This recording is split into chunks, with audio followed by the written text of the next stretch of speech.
My goodness, check out this headline from the Los Angeles Daily News. Black families reluctant to return to Los Angeles Unified School District schools due to systemic racism, report says. Now, before your eyes glaze over at another insistence of systemic racism, it's not quite what you think. Many of the teachers they're complaining about are black. Many of the principals and administrators they're complaining about are black. What they mean by systemic racism is the following. Parent Tanisha Hall says she believes systemic racism is at play at schools her children have attended in South LA, even though the teachers and administrators are black.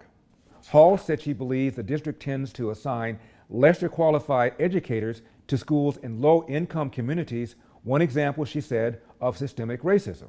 My friend, economist Thomas Sowell, who wrote a book called Inside American Education, called it the dance of the lemons or the turkey trot. People who would not be hired to work in the Valley or in the West Side are hired and given jobs in South LA, Hall said, adding that a first grade teacher at a school where she had also taught had trouble spelling. They are hiring educators who are subpar, close quote. Teachers who couldn't spell? And what did LAUSD say in response to the report? You're not going to believe this. Quote, in response to the report, LA Unified Board member Tanya Ortiz Franklin told the LA Times, the district must develop a strategic and inclusive approach to support the academic achievement of black students, end of quote. The district must develop a strategic and inclusive approach? What the hell have you been doing since these kids have been in kindergarten? Now, to add insult to injury, they've now gone away with the so-called CBEST test that require teachers to have a minimal level of competence. Now you can pretty much get a B on some exam in college, and that's good enough. Quote, California cut the number of tests teachers must take to earn credential. Now, why are they dropping the CBEST test? Well, you recall our friend Ibram Kendi, the one who tried to define racism for us?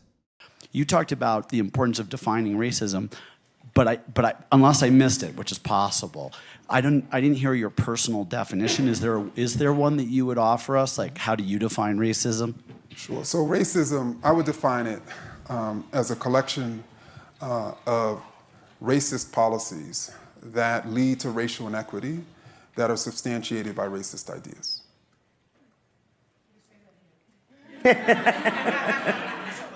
Sure. A collection of racist policies that lead to racial inequity that are substantiated by racist ideas. Well, our friend Mr. Kendi has a ready explanation for why some of these teachers cannot pass the test. The tests are designed by, wait for it, racists and eugenicists. Currently, in most intelligence or tests, Latinos and black people receive lower scores than whites and Asians. The question is what is the problem? Is there a problem with the test takers or the test? And for 100 years, Americans have made the case that black people, Latino people are not achieving intellectually as much as other people, as much as white people. And I would argue, no, the problem isn't with these test takers, the problem is with the tests themselves. How difficult is the test? Well, consider this math problem.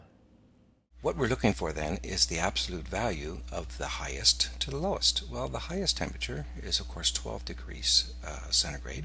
The lowest temperature going across is 15 degrees centigrade. So what's the absolute value of 12 and 15? Well, there are 15 units to the left of the zero, making this 15. 12 units to the right of the zero, right? 12. And we add these two, that's 7, 27, and so our answer is 27 degrees difference. And that's difficult? Damn! Do you hear anything like privacy is guaranteed? Today I would like to introduce a new privacy and cybersecurity application tool called Secure, spelled S-E-K-U-R. Secure is using proprietary encryption and is offering secure instant messaging and email. All communication is based on servers and data centers hosted in Switzerland without using any of the big tech platforms such as Amazon Web Server or Microsoft or Google, and also following the strictest Swiss data privacy laws. Privacy is a big issue now. Literally, we know that people, if they want, they can read your emails or messages or bank information when you do bank transfer. Constantly, your private information, pictures, chat, email have been stolen and your data have been mined and sold by big tech. When you use a free product, you are the product, and you are handing over your entire life to big tech companies. Secure never uses open source technology, never mines your data, and never asks for your phone number. Also, you can easily communicate with both secure user and non-secure users by using the chat by invites for messaging others and using Secure Send when sending an email to others like your doctor, banker, lawyer, or anyone else. You can also set a time to destruct the message or email to protect your privacy. Secure's technology allows you to communicate privately without fear of spying from your internet provider and without the need of a VPN service to secure your connection. Secure is your solution to stop the constant theft of your digital identity. It costs only $5 for the messenger and only $10 for the email and messenger package. Go to secure.com and take back your privacy today. That's SEKUR.com. Use promo code Larry for 25% off. Now, this might explain why 2/3 of black parents say they don't want to send their kids back to LAUSD when the schools reopen in the fall. One of the reasons, incompetent teachers. Now, I mentioned that EdSource article that talked about them doing away with that CBEST test. And a number of the commentaries, if you read them, were from teachers or people who tried to take the test and failed to take it and said, wow, this is good. Now I'll be able to be a teacher. After all, just because you can't take a good standardized test doesn't mean you're going to be a bad teacher. But many of the comments were absolutely scathing. Let's look at some of them. Cindy writes, this is very upsetting. Lower teacher standards because interest in teaching is declining?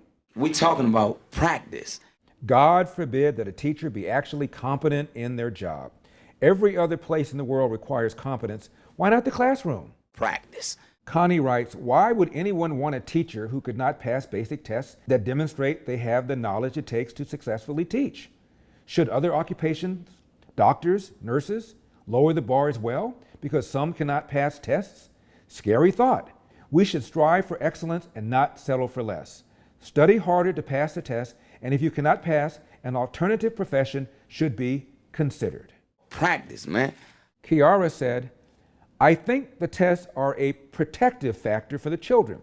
The exam ensures that the students are covered by the state to ensure that they have a proficient teacher. The multiple subject tests are hardly a roadblock as they are based on 7th and 8th grade math, reading, and writing. Those tests ensure specific content knowledge so that children who have no voice in politics get the best there is. We're talking about practice, man.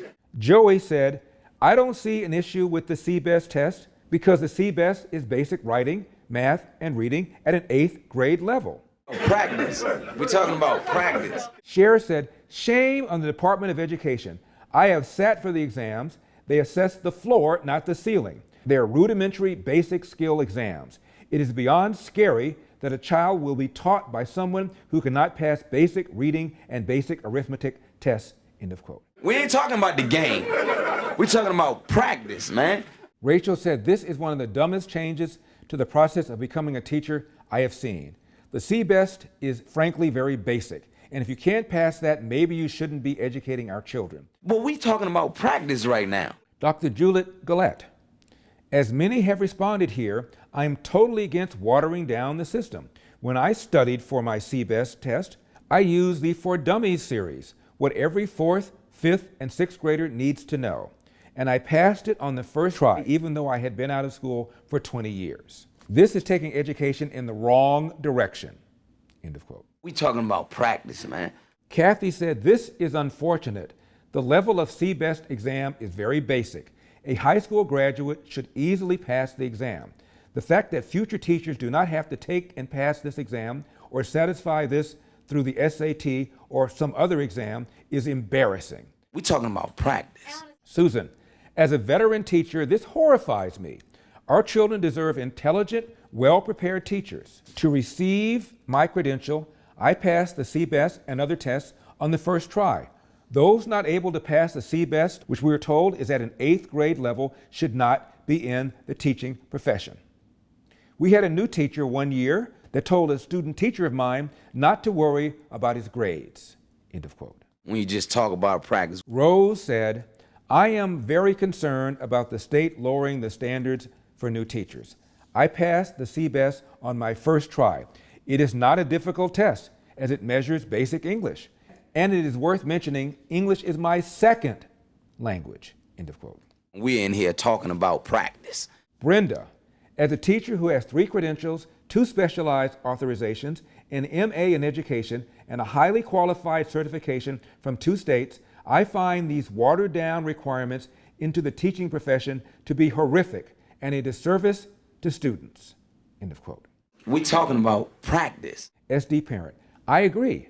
Teachers' unions constantly compare a teacher's importance to lawyers, doctors, and other professionals while complaining about unfair compensation. But lawyers, doctors, and many other professionals have to pass certification tests to prove competency before they are allowed to work in their professions. Not a game. We're talking about practice. Brian said, what a sad day for California students. Anyone with good grades out of middle school should be able to pass the CBEST, and if not, they should not be teaching students. Teacher candidates who cannot pass CBEST will likely be modeling bad grammar and show confusion with math problems as a school teacher. End of quote. We're talking about practice, man. Francis says, dropping the CBEST? It is a rudimentary exam that assures only that a teacher candidate be basically literate and numerate. If passing CBEST is an obstacle, more preparation is required, not getting rid of the exam. End of quote. But we talking about practice, man. What are we talking about? Now remember, here in California, 75% of black boys already cannot read at state levels of proficiency, a low bar. 50% of 3rd graders cannot read at state levels of proficiency. And 80% of the students, public school students in California, are black and brown, the very ones that the left claims that they care about. Now, what's the answer? The answer is school choice. Let the money follow the child rather than the other way around. The majority of black and brown parents living in the inner city want school choice. Yet they sit there and they vote for Democrats over and over and over again who don't give them what they want. What's the number one step for leaving poverty to go to the middle class? Finish high school, presumably one where you can read, write, and compute at grade level. You are being betrayed by the very Democrats that you vote for over and over and over again. I'm Larry Elder, and we've got a country to save. I'll see you next time. Out!